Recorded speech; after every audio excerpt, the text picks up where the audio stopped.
Bem, eu vou conversar agora com o conselheiro do Tribunal de Contas do Estado, Nelson Chaves.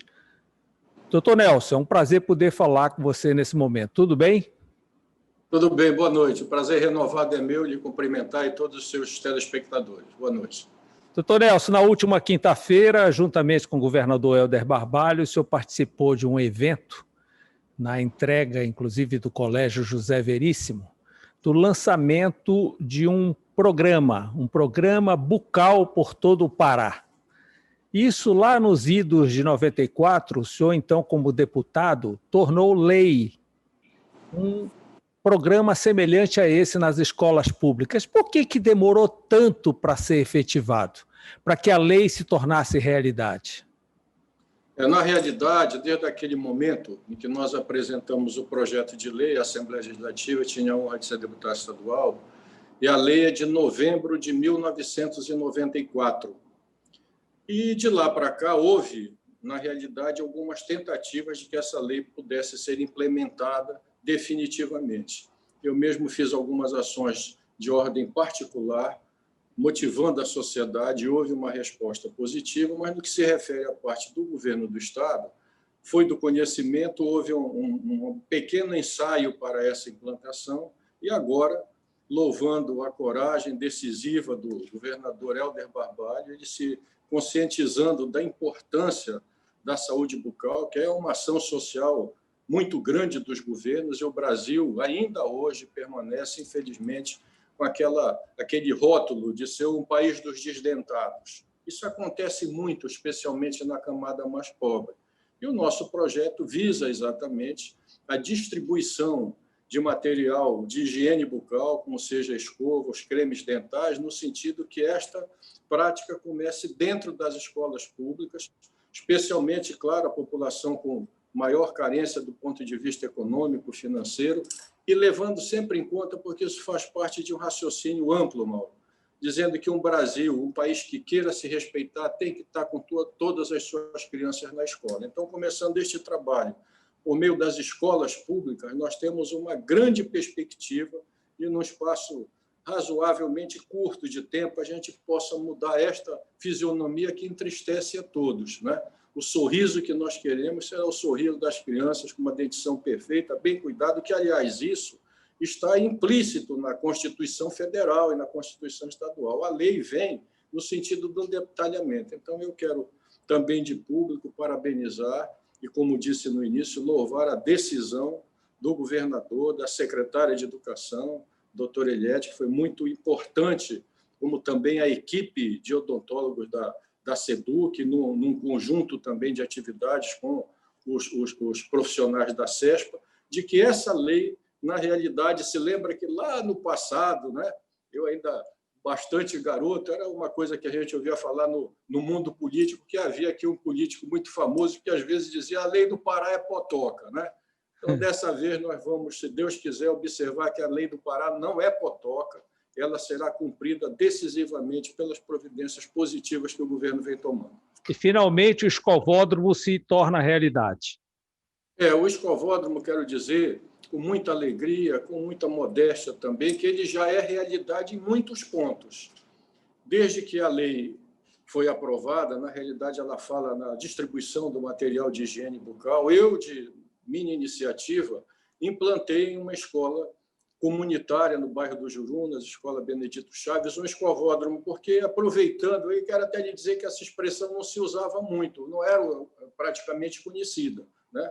Então, nós temos o hipódromo nas corridas do cavalo, os autódromos, e o escovódromo, é que a criança, após a merenda escolar, e é outro ponto a ser chamado a atenção, isso é um hábito, a parte da higiene bucal também é um hábito. Então, acabar a merenda, que não deve faltar, né? Isso é uma cláusula pétrea nossa de todos os governos, né? Que haja merenda escolar, a criança seja orientada para escovar os dentes no escovódromo. Não é no lavatório, vamos dizer, normalmente existente nas escolas, mas é um local especialmente bolado para que dê o estímulo para esse tipo de atividade. E quero lhe chamar a atenção com a história do escovódromo, porque, além de todo o apoio técnico, da parte didática feita pelos profissionais da saúde, e especialmente os odontólogos, nós temos que trazer para este programa, e é fundamental que sejam trazidos, os profissionais da educação, os professores, e, sobretudo, nas escolas de primeiro grau, nas creches, é a figura da mulher, porque 90% das professoras do ensino fundamental e nas creches são mulheres, que têm todo o cuidado que os homens, embora possam tentar ter da mesma forma, mas elas têm aquele carinho, aquele jeitinho. E a professora, os professores sendo integrados nessa campanha, eles vão conseguir com que as crianças façam de maneira correta aquele aprendizado que os odontólogos foram lá e fizeram exatamente essa prática. Então, nós vamos encaixar o programa da saúde e também tendo espetacularmente a colaboração dos profissionais da educação, que serão fundamentais na implantação desse projeto. Doutor Nelson, o senhor falou há pouco sobre creche. Isso também é uma bandeira sua de algum tempo. Será que dessa vez o governo do Estado embarca? Olha, Mauro, eu quero lhe dizer o seguinte, é uma das coisas mais alegres que eu tenho de recordar, quando tive a honra de ser deputado estadual, que a Assembleia Legislativa do Estado do Pará tem uma creche-escola. Essa foi um projeto de resolução de minha autoria e foi aprovado em 1994, e no ano de 1998, o então deputado estadual Luiz Otávio Campos implantou a creche-escola. Eu já não era mais deputado, mas tive a honra que os deputados daquela legislatura deram, inclusive, o nome do meu pai, que hoje é o Núcleo Educacional Valdemar Chaves. Então, a creche ela é fundamental. Um país, eu faço raciocínio, procuro fazer de uma maneira mais ampla. Quero dizer que hoje, no momento que ainda vivemos, há 2 pontos importantíssimos que este país tem que superar. Primeiro, é dar creche a todas as crianças, de 0 a 5 anos. E o segundo é um processo de combate à fome. O Brasil não pode conviver com a fome, com a potência que nós temos da nossa produção. E a questão da creche, que atende as crianças exatamente daquelas mães ou dos pais que necessitam que o governo possa ampará-los, e é um chamamento também para a sociedade, porque o problema da creche não é só dos governos, especialmente dos municipais, a determinação legal, mas é uma obrigação da sociedade. Mas eu também, protegendo a criança, quero lhe chamar um detalhe muito importante: eu protejo a mulher, porque na hora que nós temos condição de que todas as mulheres possam ter um local absolutamente corretos, recebidos com todo o carinho, com toda a segurança para deixar seus filhos, eu estou liberando para o emprego que elas precisam ter, e se não tiverem um emprego externo, vão cuidar mais da parte interna da sua família. Que um dos grandes problemas exatamente que o Brasil atravessa, inclusive atravessando nisso pelo meio disso tóxico, é exatamente quando pega as famílias quebradas, desestruturadas, e que, pela condição socioeconômica do nosso povo, acaba acontecendo isso.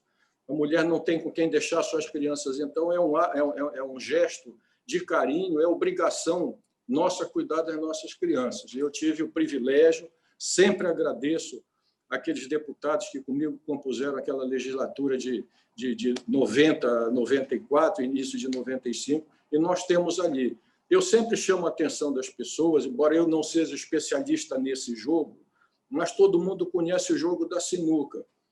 Então, a sinuca tem as 7 bolas coloridas e uma branca. Aquela branca não se coloca na caçapa, ela não vale ponto nenhum, mas ela tem a capacidade da indução.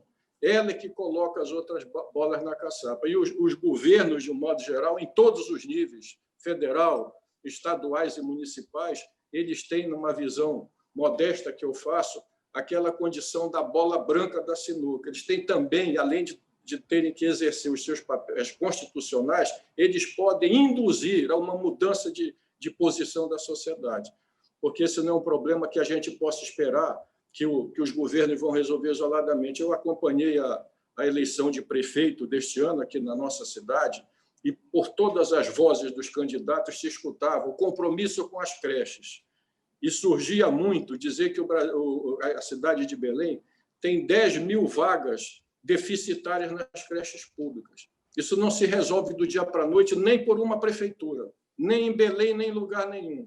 É preciso que a sociedade seja convocada para participar desse esforço, e participará tanto quanto melhor quando observar que os governantes tomam atitudes sérias nesse sentido. Então, a creche já é uma realidade, e eu, claro que defenderei, não importa que eu tenha sido vereador, deputado, eventualmente esteja conselheiro, eu acima de tudo, acima de tudo isso, tenho que ser o cidadão, que esses cargos todos passam na vida da gente. E eu quero que, até o último momento, eu não abdique de ser considerado cidadão de Belém, e, como tal, eu tenho o direito, como você tem e todos têm, de opinarem naquelas coisas que a gente possa achar que contribui para a melhor condição de vida da nossa população. Doutor Nelson, com referência ao Parque da Cidade, o senhor, a convite do governador, esteve em Brasília, e lá houve uma cerimônia no Ministério da Infraestrutura. Agora vai? O senhor garante que agora vai? Mauro, eu quero lhe dizer o seguinte, e primeiro também desejo agradecer a você, porque, ao contrário de alguns, desde os sonhos remotos do Parque de Belém, lá em 1989, você sempre foi um daqueles que apoiaram a ideia do parque. Quero dizer isso porque vejo algumas pessoas hoje falarem com tanta paixão do parque que eu fico até comovido, né? Mas eu quero dizer o seguinte, que o parque, na realidade, ele também se deve a esta ação. Nós tivemos um diálogo, muitos não sabem, com toda a sociedade, com os conselhos profissionais, com os poderes legislativo, executivo, judiciário, tem o Ministério Público, né, no sentido de apoiar e, fundamentalmente, a sociedade de Belém.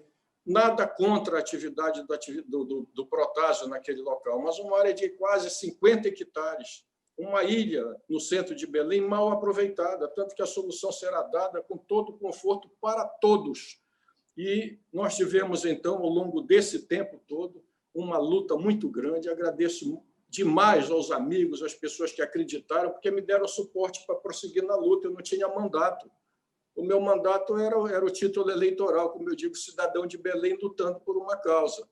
E, graças a Deus, o governador encampou corretamente essa medida. A minha missão, eu acho que deu-se por cumprida na retomada dessa área para a cidade de Belém. E isso foi concretizado na assinatura desse convênio. Tive a alegria de ser convidado para ir a Brasília para o momento da assinatura desse termo pelo governador, com o ministro Tarcísio lá, compareci lá, assinei como testemunha, então esse convênio está assinado. A partir daí, eu sei, o Estado está fazendo o projeto, e já foi até aprovado o projeto que será executado na área hoje do aeroporto Protásio, mas já a área sendo repassada durante este ano de 2021, que virá, se Deus quiser, para todos nós, para as providências da Infraero em transferir as atividades do Protásio e liberar para exatamente a construção desse parque. Eu sempre digo, isso é uma convicção que pode ser vista ao longo do tempo por todo o documentário que nós preparamos a respeito do parque. Acho os projetos bonitos, aqueles já que eu tive conhecimento que participaram, continuo insistindo que tudo isso é muito bom, mas não devemos abrir mão de muito verde, de muita água e da valorização das coisas nossas para esse parque, que não é uma tarefa minha, já saiu do meu alcance, está corretamente dirigido pelo governo do Estado, mas faço sempre esses lembretes, porque, na realidade, nós somos aqui a cidade maior na zona equatorial, né? Temos essa característica, né? Até brinco com os meus amigos, olha, Belém e o Pará são tão generosos que a gente sempre diz aos amigos, façam sempre como faz o Rio Amazonas, corram para o Pará, né? Então, o Pará aqui com o seu parque estará aberto, e, de braços abertos, né? Então, eu tenho certeza que esse parque agora deslachará, ou seja, a nossa missão cumprida. O governador, por meio das medidas que fez corretamente, corajosamente, a área já está retomada para o uso da população em Belém. E agora serão os procedimentos posteriores para que ali possa ser, de fato, instalado o Parque de Belém que nós todos sonhamos. Doutor Nelson, com referência ao projeto desse parque, como foi um escritório paulista o vencedor do concurso público, que tem que ser nacional, muitos arquitetos de Belém e do Pará fazem críticas ao projeto. O senhor concorda com essas críticas? Qual é o seu posicionamento sobre isso? Mauro, a mim diretamente nunca ninguém fez crítica alguma, mas eu quero exatamente deixar bem claro qual era, vamos dizer, a nossa proposta. Era a retomada do parque para a cidade de Belém. Eu sou uma pessoa física. Eu não teria condição do governo federal de retomar o parque para Belém e entregar para mim.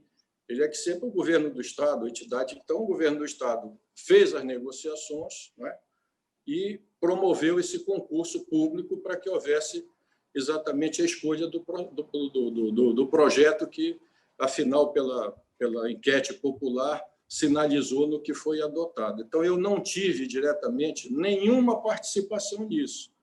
Eu considero a minha missão consagrada, finalizada no momento da retomada da área. Isso não impede que eu diga que eu sonho para aquela área com muita coisa verde, né, com muita água e a valorização das nossas espécies, das nossas tradições.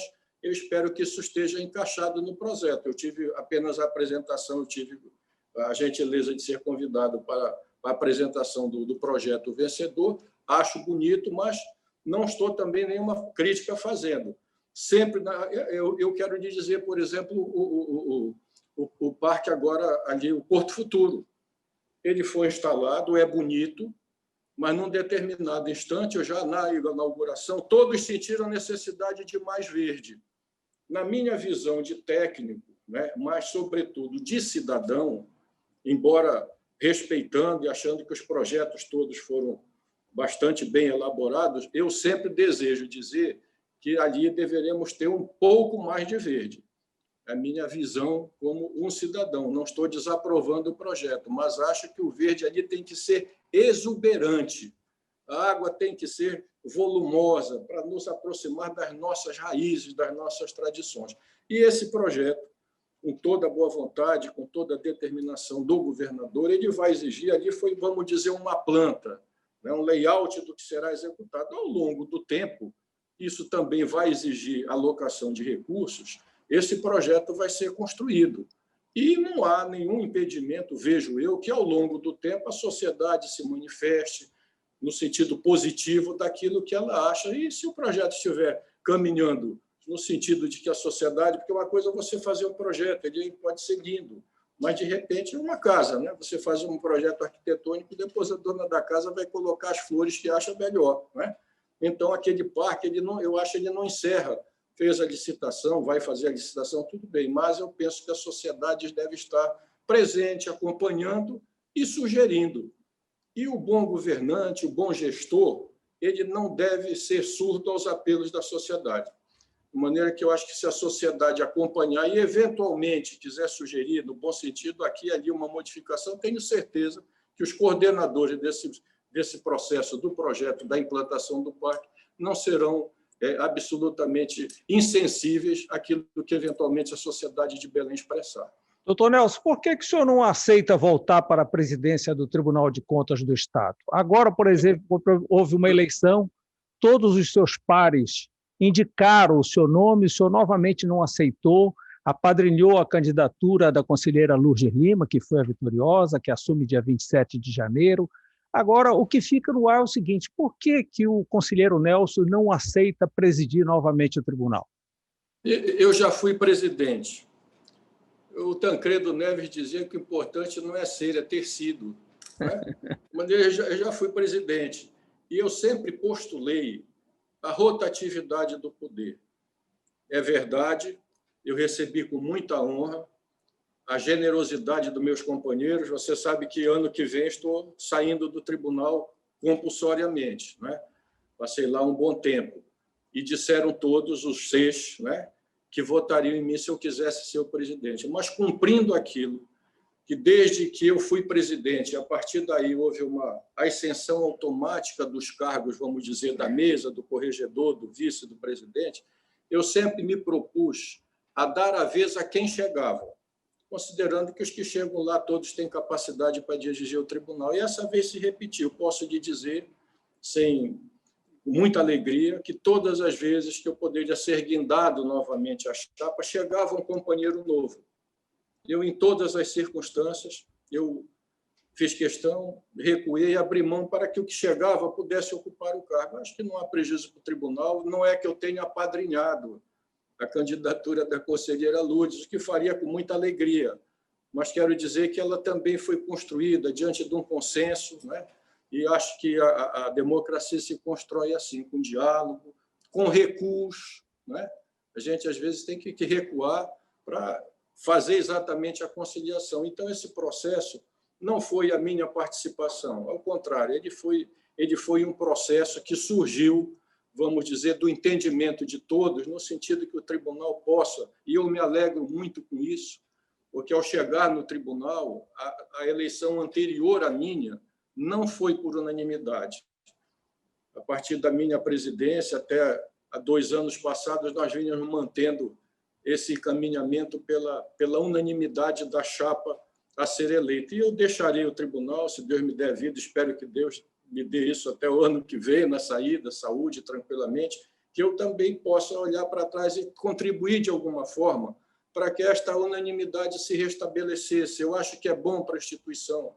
São pessoas diferentes, de várias origens, mas que têm que sepultar seus interesses pessoais em qualquer área, qualquer esfera, aos interesses coletivos. Eu acho que começa por aí, por esse entendimento, por essa boa vontade de um com o outro, né, e de uns com os outros, para que o tribunal possa cumprir verdadeiramente aquilo que a sociedade espera dele, de ser uma casa zelosa, rigorosa, no correto emprego do recurso público. E eu, não sendo presidente, tenho a honra de ser conselheiro, tanto faz estar na presidência, é honroso, sim, mas eu me sinto extremamente feliz de poder, num determinado instante, em todos esses momentos, ter dado uma parcela mínima da minha contribuição, né, para que não houvesse um desacerto institucional, algum problema de ordem interna que inviabilizasse um processo que, embora o Nelson Rodrigues dissesse que a unanimidade é burra, como na matemática toda regra tem exceção.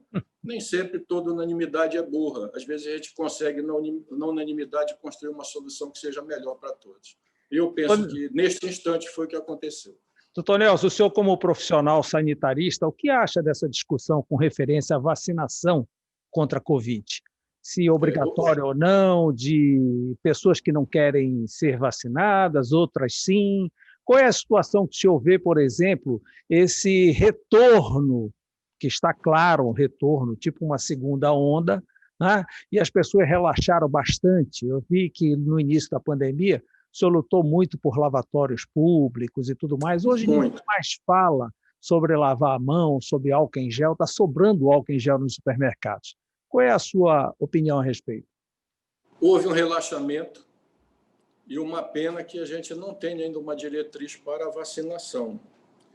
A obrigatoriedade, não sei se seria o melhor caminho, eu me reservo a deixar isso para o pessoal da área médica específica. Acho que, havendo a possibilidade da vacinação, todos nós devemos nos vacinar. Até porque, não vacinando, por causa da transmissão, você causa problema para o outro, né? Então, nós devemos todos conjugar nossos esforços para que a vacinação seja feita e de maneira pacífica, por conscientização da nossa população. Nós estamos tratando, por exemplo, da saúde bucal. Não tem vacina contra a cárie. Imagina se tivesse, seria tão bom, não é? Cárie dentária não tem mais. Então, eu acho que o que houve foi, na realidade, um afrouxamento dessas providências, né? A saúde pública vai muito na direção da prevenção, né? Como diz o Milton Nascimento, né, na música, a gente vai aonde o povo está. As medidas de saúde pública têm atrás do povo, elas têm que se oferecer para serem tomadas. Então, a questão da máscara, a lavagem das mãos, evitar a aglomeração, este não é um sacrifício, nós estamos nos policiando para preservar as nossas vidas e das outras pessoas. Então, tem que haver, na realidade, um pouco mais dessa conscientização da população, considerando que, uma vez disse para você aqui, que o tal isolamento social nas condições habitacionais no Brasil ele é impossível de acontecer, né? Não poderemos avançar em determinadas áreas, mas nós temos que enfatizar as medidas de prevenção, né? O uso da máscara e, como eu falei aqui, você também, para honra minha, muitas vezes noticiou a questão da lavagem das mãos. Eu não inventei nada. Naquele momento, eu estava apenas exaltando e potencializando uma medida corriqueira da saúde pública, né? Que é a lavagem das mãos, que começa a qualquer medida de saúde pública, a gente vê isso. Agora, infelizmente, nós temos instalados até lavatórios na área pública, para que as pessoas tenham oportunidade de lavar as mãos. Locais onde, por exemplo, se se aglomeram pessoas, se nós pudermos evitar essas aglomerações e facilitar a lavagem das mãos, as entradas dos condomínios, por exemplo, as pessoas, os secretários domésticos que chegam lá, passar na portaria, já lavam as mãos, fazem isso beneficia a todos. Dei até uma sugestão para a nossa Pará 2000, Mauro, que ali, por exemplo, é um belo projeto, é um cartão postal do turismo no estado do Pará, e há alguma coisa como sugestão, não como crítica, mas como sugestão. Um dos pontos que nós todos que frequentamos é um dos locais bonitos de Belém, você vê em determinados momentos uma população bastante grande ali, final de semana e outros dias, feriados, enfim. Eu acho os banheiros da estação um pouco acanhados para o público que recebe. Então, já fiz uma manifestação, já formalizei diante da direção da Pará 2000, que lá na Estação das Docas, respeitando a parte arquitetônica, sem absolutamente agredir o projeto, que é muito bonito, que nós pudéssemos colocar lavatórios para aquela numerosa população que frequenta lá, com sentido, porque muitas vezes eu observo isso, e você, como eventualmente frequentador, também deve observar, que nem toda a população que se dirige, todo o público, melhor dizendo, que se dirige à estação, necessita, depois daquilo que vai lá fazer, um lanche, tomar um sorvete, jantar, ele não necessita da instalação sanitária para o uso, vamos dizer, do mictório, do vaso sanitário, simplesmente para lavar as mãos. Então, se nós tirarmos esta aglomeração dos sanitários e colocando de uma forma bem montada, um projetinho muito bem feito à disposição daquele público, a lavagem das mãos, sem necessidade de congestionar os banheiros, é um ganho para todos. Eu já fiz essa sugestão, já está fazendo aí quase 9 meses, né? Eu acho que já está durando quase uma gestação. Acredito que daqui para o fim do ano, quem sabe, ou então não aceitaram a sugestão, que também é muito natural, mas eu, como sanitarista, né, vendo os meus alfarrábios, e tem lá um amigo nosso na direção da Pará 2000 dizendo: olha, eu acho que isso aqui seria um conforto para todos nós. Você vê crianças, por exemplo, né, situações de pessoas já numa certa idade. Então, de repente, se eu tiver uma alternativa de não precisar ir ao banheiro, às vezes congestionado, e puder lavar as mãos confortavelmente, ali sem causar nenhum atropelo para todos, eu acho que para inclusive os proprietários dos restaurantes, os que são exatamente, que têm seus serviços na estação, acho que certamente até estarão a favor dessa ideia, embora eu não tenha conversado com nenhum deles. Eu fiz isso aqui... E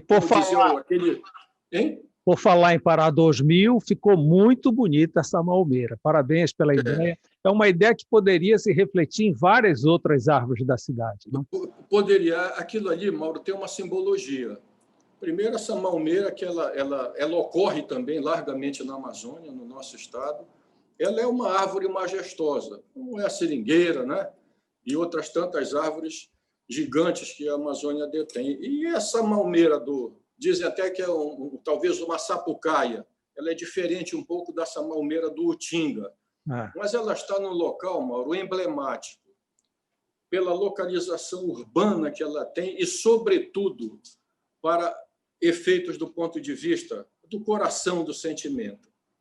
Ali no hangar, né, você viu a luta. Primeiro, a iluminação dessa malmeira na época do Natal, Natal de Cristo.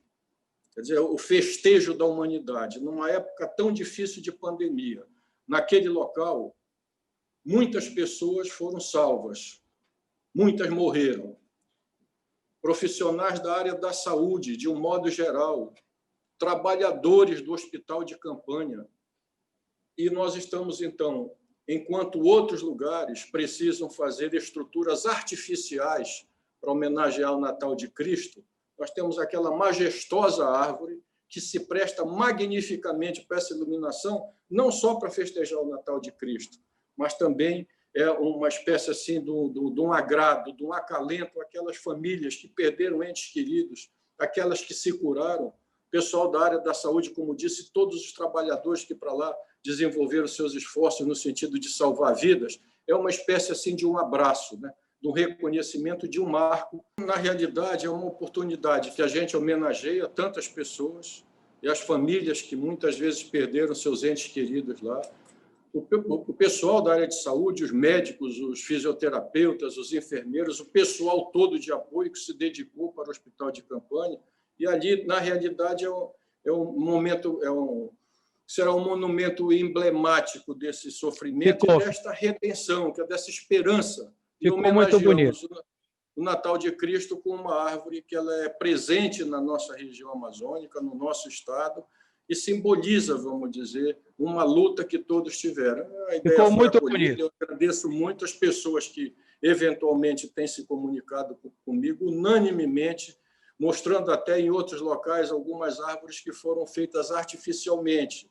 Sempre com aquela história, que bom que nós podemos fazer valorizando. Isso, valorizando, e ela está numa posição estratégica. Eu acho que quem passa numa área daquela, e ela se destaca muito pelo ambiente urbano onde ela se encontra, você só pode ser tomado por sentimentos positivos, né? Verdade. O Natal, os votos de boas festas, de saúde, de felicidades e as recordações que para todos ficaram lá, né?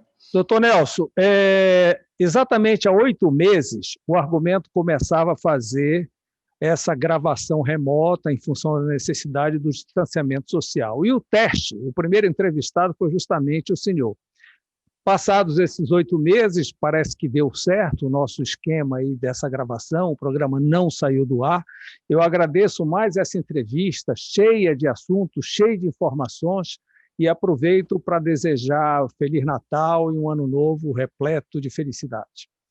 Eu também desejo reciprocamente, é uma honra para mim ter sido o primeiro a ser entrevistado, né? Esse programa de tão grande audiência, a generosidade do seu convite, e desejo igualmente a você, a sua família, a todos os que fazem a RBA, né? E a todos aqueles que nos assistem, um Feliz Natal e um Ano Novo muito, muito abençoado para todos nós. Muito obrigado, um grande abraço. Eu que agradeço, obrigado.